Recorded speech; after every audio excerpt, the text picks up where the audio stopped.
page numéro 10 du cahier d'exercice Ludo. Vous l'ouvrez à votre page 10. C'est sur les sons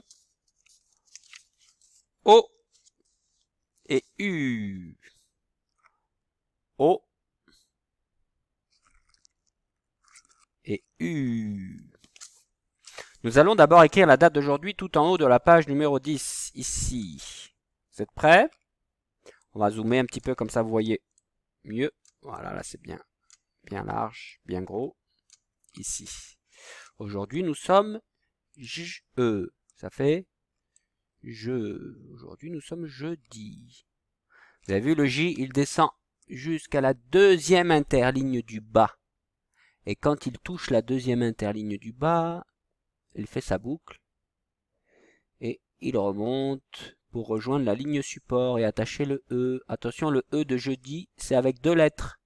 C'est E et U. Je, J-E-U. Ensemble, là, les deux lettres, elles font un seul son. Elles font le son E. Ensuite, dit jeudi, bon, c'est comme le dit de mercredi, de mardi, de lundi, de vendredi, de samedi, de dimanche. Il n'y a que des dits. Ça veut dire le jour dit. Hop. Voilà.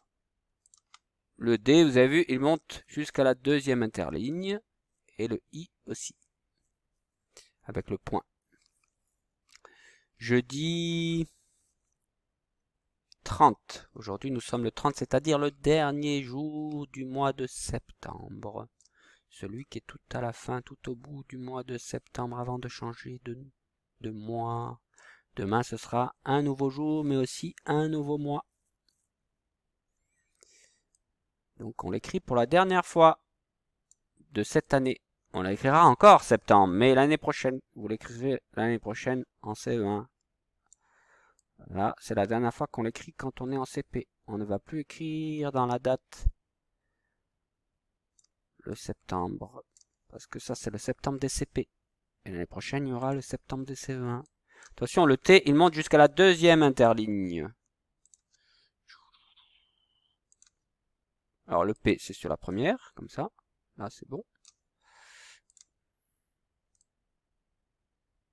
Voilà. Mais le T, c'est deuxième. Une et deux. Voilà. Bon, si vous montez un peu plus, ce n'est pas grave. Il faut bien qu'il soit grand. Voilà. Sept. Et le an. An, vous avez vu, ce n'est pas le an de vendredi. EM. C'est EM, pas EN.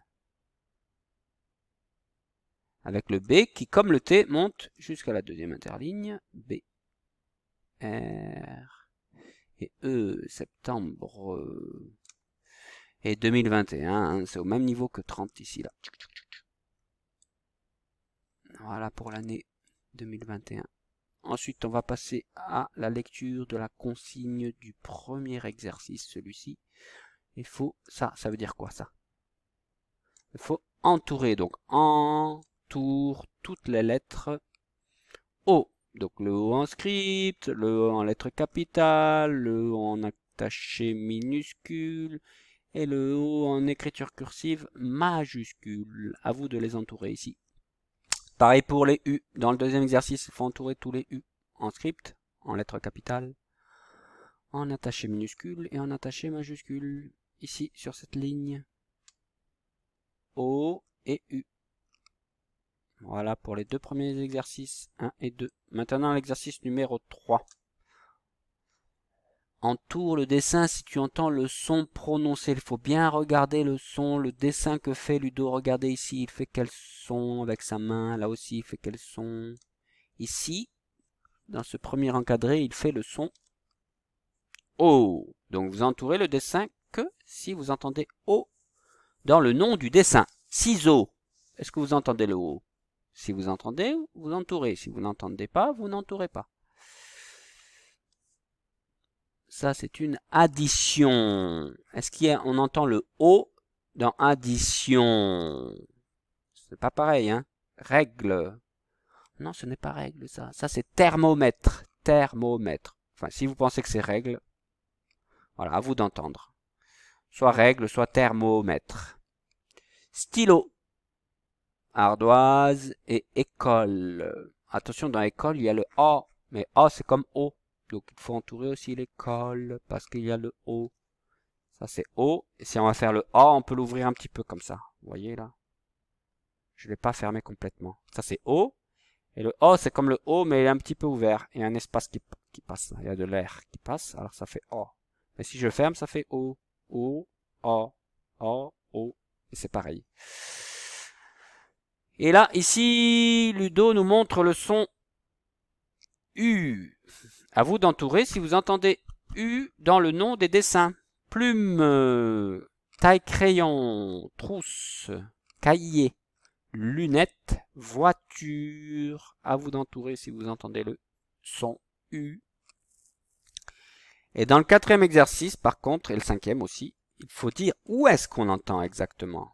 On entend toujours, mais à quel endroit exactement dans le mot, c'est-à-dire dans quelle syllabe.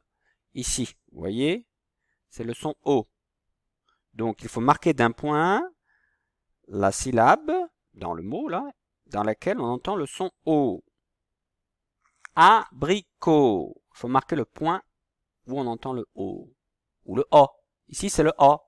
Dans porte, où est-ce qu'on entend le O? Dans la première ou dans la deuxième syllabe? À vous de marquer avec un point. Vous prenez le crayon à papier et vous marquez avec un point. Si c'est le PO ou si c'est le TE. Est-ce que c'est le POR ou le TE? Où on entend le O. Facile. Chocolat. Où est-ce qu'on entend le O? À vous de chercher. Domino. Pareil. À quel endroit? Vous entendez le son O. Pareil pour le son U ici. Où est-ce qu'on entend le U? Dans cactus, dans puma. À quel endroit? Cactus, puma, tortue. Et là, 3 syllabes. Nénuphar. À vous de marquer d'un point où vous entendez dans la syllabe le son U. Voilà pour cette page 10.